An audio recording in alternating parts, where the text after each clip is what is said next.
Última parada do alcalde de Pontevedra no país azteca. A cita foi nun seminario universitario no ITAM, un espazo onde unha vez máis defendeu o seu modelo de cidade.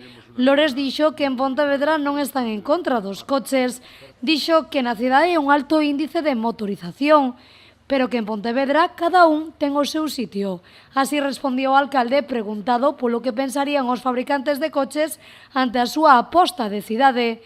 Ocorría na última sesión de traballo no seminario do Instituto Tecnolóxico Autónomo de México, unha exclusiva institución académica privada da capital azteca.